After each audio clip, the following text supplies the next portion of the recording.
Hello guys, और आज से मैं एक ऐसे एनिमे को एक्सप्लेन करने जा रहा हूँ जो कि मासूम से मासूम बंदे के ठड़क को जगा के उसको हरामी बनाने की ताकत रखती है। हाँ, मैं बात कर रहा हूँ प्रिजन स्कूल की। और सही में आपको यह एनिमे सीरीज देखने में काफी ज्यादा मजा आएगा, तो इसके सारे एपिसोड्स को जरूर देखिएगा। तो दोस्तों, एपिसोड का स्टार्टिंग होता है और हमें एक स्कूल को दिखाया जाता है और ये पूरा गर्ल्स स्कूल होता है, मतलब की यहाँ पे सिर्फ लड़कियां ही पढ़ सकती है। पर कुछ टाइम पहले इस स्कूल के कुछ पॉलिसीज को चेंज किया गया है जिससे की यहाँ पे अब लड़के भी पढ़ सकते हैं। और ऐसा मौका देखते हुए वहाँ पे कुछ ठरकी लड़कों ने उस स्कूल में अपना एडमिशन कर लिया था, क्योंकि वहाँ पे बस लड़कियां ही लड़कियां होंगी। उसके बाद हमें वहाँ पे उन ठरकी लड़कों का इंट्रोडक्शन दिया जाता है। तो ये है कियोशी, जोए, आंद्रे, गाकुतो, शिंगो, और वो सब छपरी वहाँ पे बैठ के लड़कियों को उतार रहे थे। तभी कियोशी वहाँ पे बोलता है, नहीं, मुझसे अब सब्र नहीं होता, मुझे अब लड़कियां पटानी है, और वो भी अभी के अभी। और हाँ, तुम लोग याद रखना, ये उनके स्कूल का पहला दिन है। तो ये सुन के वहाँ पे वो बाकी के छपरी लड़के कियोशी को रोकने लगते हैं और बोलते हैं, अरे भाई तू क्या बोल रहा है, तू उनके सामने जाके अपना कचरा करा लेगा और साथ ही साथ हम लोगों का भी। पर कियोशी उन लोगों की बात नहीं मानता और उनसे बोलता है, दोस्तों ये जिंदगी बहुत छोटी है, अभी नहीं तो कभी नहीं। और ये बोल के वो वहाँ पे दो लड़कियों से बात करने के लिए चला जाता है और वो वहाँ पे जाके उन लड़कियों से ऐसी अजीबोगरीब और उल्टी सीधी बातें पूछता है कि उन लड़कियों का तो पूरा मूड खराब हो जाता है। जैसे कि वो जाके उन लड़कियों से पहला सवाल ये पूछता है कि उनके चड्डियों का कलर क्या है। ये सुन के तो वहाँ पे गाकुतो का मुंह खुला रह जाता है और वो वहाँ पे अपनी जहरीली नजरों से कियोशी को घूरने लगता है। फिर जब दोबारा से हम लोग कियोशी को देखते हैं तो वो भी बेचारा वहाँ पे हैरानी से खड़ा था। देन वो सोचता है, अरे इतना भी सच नहीं बोलना था, मैंने तो अपने दिल की बात पूछ ली। और वहाँ पे क्या ही होना था, वो लड़कियां वहाँ पे कियोशी को बहुत ही बड़ा ठरकी समझती है और वो वहाँ पे उसको गालियां देते हुए वहाँ से चली जाती है। उसके बाद कियोशी जब वापस से अपने टेबल पे आके बैठता है तो गाकुतो वहाँ पे उससे बोलता है, अबे छपरी पाखंडी, तू वहाँ पे क्या करने गया था? तेरे को क्या लगा कि तू जाके उन लड़कियों से उनके चड्डियों का कलर पूछेगा और वो यूं ही बता देगी? उसके लिए स्किल लगता है, दोस्ती बढ़ानी पड़ती है। पर खैर, तुझसे तो सब कुछ भी नहीं होने वाला। और वो लोग वहाँ पे काफी ज्यादा दुखी होते हुए अपने लंच को खाने लगते हैं। तो गाइस, उसके बाद हमें कुछ टाइम बाद का सीन दिखाया जाता है और कियोशी वहाँ पे अपने क्लासरूम में होता है। तो कुछ लिखते हुए वहाँ पे गलती से उसके हाथ से उसका इरेजर छोड़ के नीचे गिर जाता है। इसीलिए कियोशी वहाँ पे रेंगते हुए आता है अपने इरेजर को वापस लेने के लिए। फिर तभी वहाँ पे उस क्लास की सबसे सुंदर लड़की कियोशी को वैसे देख लेती है और उसको लगता है कि कियोशी वहाँ पे नीचे झुक के उसके चड्डी को देखने की कोशिश कर रहा है, इसलिए वो वहाँ पे शर्मा के अपना मुंह फेर लेती है। ये देखने के बाद तो वहाँ पे कियोशी का रोना निकल जाता है, क्योंकि इस बार तो उसने कुछ किया भी नहीं था, पर फिर भी वो लोगों के सामने ठरकी बन गया। और जैसे ही उन लोगों का क्लास वहाँ पे खत्म होता है तो वो लड़की वहाँ पे आके कियोशी से बातें करने लगती है और वो बोलती है, तुम्हें लगता होगा कि मैं तुम पे गुस्सा हूँ, पर नहीं, मुझे पता है, तुम तो बस वहाँ पे अपने इरेजर को उठाने की कोशिश कर रहे थे। ये सुन के वहाँ पे कियोशी को काफी ज्यादा खुशी होती है, क्योंकि फाइनली एक लड़की ने उसको समझा और उससे आके बात की। तो इसी तरह से वहाँ पे बात करते हुए काफी ज्यादा टाइम बीत जाता है और वो दोनों वहाँ पे काफी अच्छे खासे दोस्त बन जाते हैं। फिर आखिर में वो लड़की कियोशी से उसके साथ कभी कहीं पे घूमने चलने के लिए पूछती है और यहाँ पे कियोशी को क्या करना चाहिए था, क्योंकि वो टिंडा तो वहाँ पे उस लड़की को इस तरीके से घूर रहा था जैसे कि जिंदगी में कभी लड़की ना देखी हो।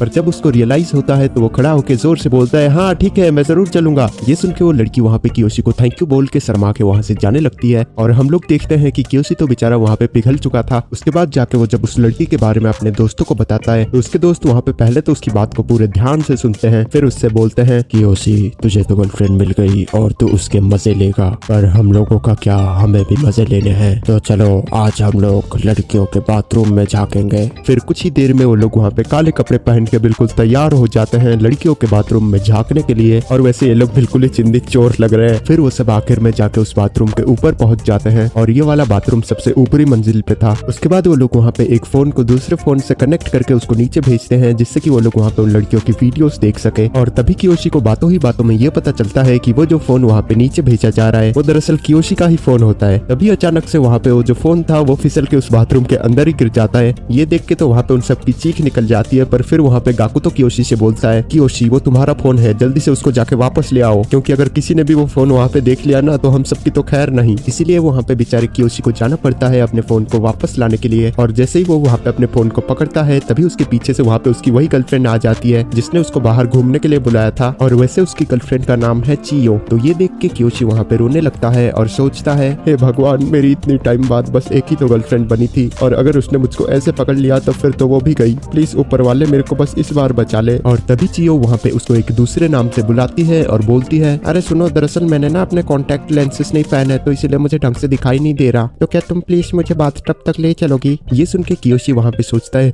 थैंक गॉड, इसको कुछ दिखाई नहीं दे रहा, मैं तो बहुत ही भयंकर लेवल का डर गया था। तभी वहाँ पे चियो अपने कपड़े उतारने लगती है। उसके बाद वो वहाँ पे कियोशी के कपड़े भी उतारने लगती है, और वो भी जबरदस्ती। दरअसल चियो को वहाँ पे कियोशी उसको उसकी दोस्त लग रही थी। तो ये सब देखने के बाद वहाँ पे जो कियोशी के छपरी दोस्त थे वो वहाँ पे चीखने चिल्लाने लगते हैं क्योंकि कियोशी को वो सब नसीब हो रहा था पर उन लोगों को नहीं। उसके बाद चियो वहाँ पे कियोशी को गर्ल्स के बाथरूम में लेके जाती है और कियोशी को वहाँ पे जो कुछ भी दिखता है ना, कसम से उसके आंखों को मोक्ष की प्राप्ति हो गई होगी क्योंकि वहाँ पे नजारा ही कुछ ऐसा था। फिर हमें वापस से उसके छपरी दोस्तों को दिखाया जाता है और वो लोग वहाँ पे बोलते हैं नहीं ऐसा नहीं हो सकता, हम कियोशी को अकेले मजे नहीं लेने देंगे। और अगले सीन में हम लोग देखते हैं कि वो सब वहाँ पे नंगे खड़े थे।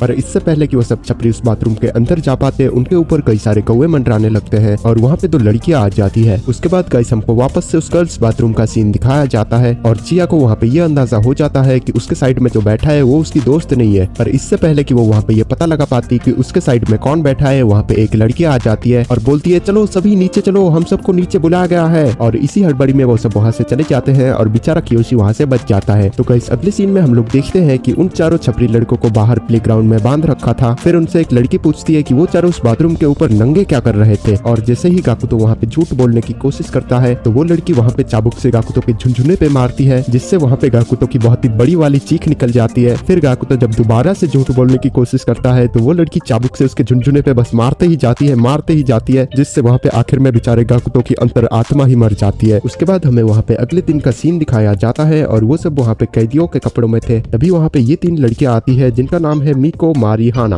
तो मारी वहाँ पे बोलती है तुम सब हरामी लड़कियों ने गर्ल्स के बाथरूम में झांकने की कोशिश की है और तुमको इसकी सजा जरूर मिलेगी और इसकी सजा ये है कि तुमको स्कूल के प्रिजन के अंदर रहना होगा जो कि स्कूल के अंदर ही है। उसके बाद वहाँ पे उन 5 को एक काम दिया जाता है उस प्रिजन के चारों तरफ एक फेंस बनाने का और वो बेचारे भी वहाँ पे पूरी शिद्दत से उस फेंस को बनाने लगते हैं। और जब आखिरकार वो फेंस बन के तैयार होता है तो मिको वहाँ पे हाना को बुलाती है और बोलती है तुम सबने अच्छा काम किया और उसके बदले अब से हाना तुमको इंस्ट्रक्ट करेगी। तो वो सब छपरी लड़के वहाँ पे हाना को देख के ये सोचते हैं कि ये लड़की तो बड़ी मासूम सी लग रही है, ये हमको क्या टॉर्चर करेगी। और बिल्कुल वैसा ही होता है। हाना उन सबको जंगल में ले जाके एक खास तरीके की पत्ती ढूंढने का काम देती है। तो वो पत्ती को ढूंढते ढूंढते सिंगो वहाँ पे बोलता है हाँ वो हाना मासूम सी तो है पर उसके संतरे बड़े मस्त लगे मेरे को। और तभी वहाँ पे अचानक से हाना आ जाती है और उन सब लोगों से पूछने लगती है कि वो सब किस बारे में बात कर रहे हैं। और बेचारे सिंगो के मुंह से गलती से सच्चाई निकल जाती है और सिंगो को लगा था कि हाना ये सुन के खुश होगी, शाबाशी देगी, पर हाना वहाँ पे उसको ऐसा घुमा के एक लात मारती है कि बेचारा सिंगो तो वहीं पे ही लुढ़क जाता है। तो गाइस उसके बाद हमें कियोशी को दिखाया जाता है और वो उस पत्ती को ढूंढते ढूंढते एक जगह पे आ गया था जहाँ पे जमीन पे उसको एक चूजा मिलता है और जब वो ऊपर देखता है तो उस चूजे का घोंसला ठीक उसके ऊपर ही था। तो इसलिए वो उस पेड़ पे चढ़ के उस चूजे को उस घोंसले में रखने के लिए जाता है। तभी उसको सामने वहाँ पे चिया दिखती है और चिया कियोशी को उस चूजे को उस घोंसले में रखते हुए देख लेती है। फिर वो कियोशी से बोलती है कियोशी सब लोग बोल रहे हैं कि तुम ठरकी हो और तुमने छुप के लड़कियों के बाथरूम में झांकने की कोशिश की थी, पर मुझे इस पे भरोसा नहीं है क्योंकि तुम कितने अच्छे हो, बेचारे एक चूजे को बचाने के लिए पेड़ के इतने ऊपर चढ़ गए। और ये सब सुन के वहाँ पे कियोशी को बहुत ही शर्म आ रही थी क्योंकि इतनी मासूम सी लड़की उसके ऊपर भरोसा कर रही है। फिर चियो बोलती है कियोशी भले ही कोई कुछ भी कहे पर मुझे तुम पे भरोसा है और मेरा ऑफर अब भी ओपन है, तुम जब चाहो हम लोग घूमने जा सकते हैं। ये बोल के चिया वहाँ से चली जाती है। उसके बाद कियोशी देखता है कि हाना चलते हुए बस वहीं पे ही आ रही थी। दरअसल हाना को वहाँ पे सुसु लगी थी इसलिए वो एक बढ़िया सी जगह ढूंढ रही थी सुसु करने के लिए। और पता है क्या,